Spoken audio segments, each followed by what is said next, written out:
There is a monastery in the Henan province of China where monks have been training the same physical system for over 1,500 years. They can drive spears into their throats without breaking the skin. They can balance their entire body weight on 2 fingers. They can take a full-force strike to the skull from a metal rod and walk away. They have been documented bending steel bars with their foreheads, catching bullets between 2 fingers, accounts that researchers dismissed as legend until high-speed cameras confirmed them. These are not tricks. These are not performances. These are the documented outcomes of 1,500 years of unbroken physical and mental training tradition. This is the Shaolin system. And modern sports science still cannot fully explain how it works. Let's start with what we know. The Shaolin Monastery was founded in 495 AD in the mountains of Henan province. Buddhist monks lived there in isolation, meditating and studying scripture. That is all it was supposed to be. But isolation in the mountains of medieval China was not safe. Bandits raided monasteries. Warlords seized them. The monks needed to be able to defend themselves. And so they began to develop a system of physical training that drew from Indian yoga, Chinese military arts, Taoist physical practices, and their own observation of animal movement.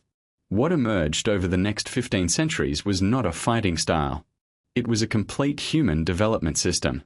A method for training every capacity of the human body simultaneously: strength, speed, flexibility, endurance, balance, coordination, and pain tolerance, while simultaneously training the mind.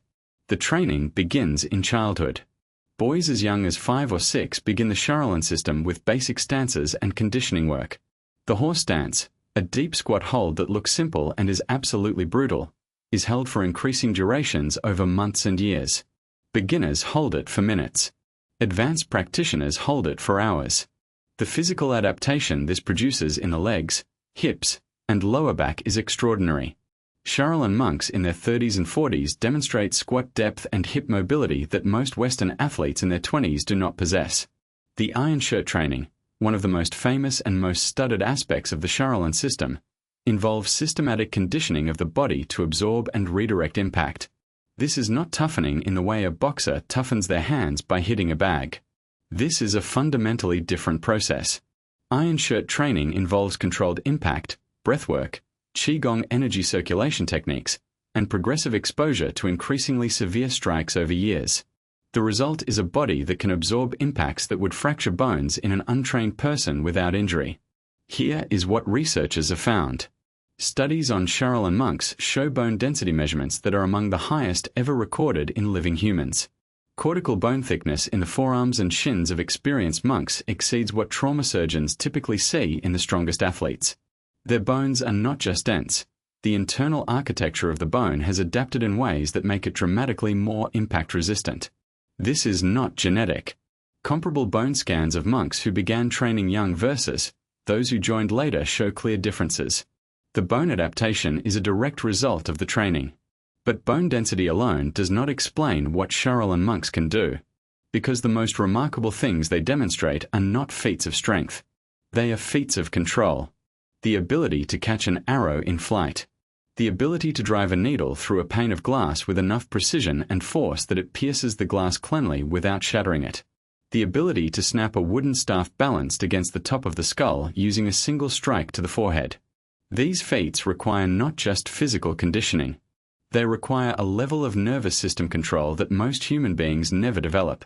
The Shaolin training system addresses this explicitly. Meditation practice, which the monks do for multiple hours daily, produces measurable changes in the prefrontal cortex and anterior cingulate cortex, brain regions responsible for focus, pain perception, and motor control precision. Long-term meditators show reduced activity in the default mode network, the brain's background noise, which allows for greater attentional resources directed at physical tasks. In practical terms, a Shaolin monk performing a strike is not just using trained muscles. He is using a nervous system that has been recalibrated over decades to allow higher precision, higher force output, and dramatically reduced interference from fear, pain anticipation, and distraction. This is what the monks themselves call yi, intention. The idea that physical action must be preceded and guided by precise mental intent. That the mind leads and the body follows. That imprecise intention produces imprecise action. and that training the mind is as essential as training the body. Modern motor control research validates this principle completely. Studies on elite athletes consistently show that the quality of mental rehearsal and attentional focus before a movement predicts performance outcomes as powerfully as physical preparation. The Shaolin monks have been training Yi for 1500 years. They did not call it motor imagery or attentional focus. They called it cultivating the mind. The outcome is identical. Their nutrition is worth examining as well. Traditional Shaolin monks follow a vegetarian diet. No meat. No eggs. No alcohol. The diet centers on rice, vegetables, tofu, and legumes. Many Western sports nutritionists would look at this and predict protein deficiency and inadequate muscle development. The monks themselves are evidence against that prediction. Their muscle mass, density, and functional capacity demonstrate that the Shaolin diet, combined with the training volume they perform, produces extraordinary physical development without animal protein. This is not an argument against meat eating in general. It is evidence that the protein requirements for extraordinary physical development may be lower than Western sports nutrition currently assumes, provided the training stimulus and overall caloric intake are adequate. The Shaolin system also reveals something important about recovery. Western athletic training increasingly treats recovery as a passive process: rest, sleep, nutrition, and perhaps cold exposure or compression therapy. The Shaolin system treats recovery as an active practice. Qigong, slow, deliberate movement coordinated with breathing, is performed daily by the monks not as a workout but as a recovery tool.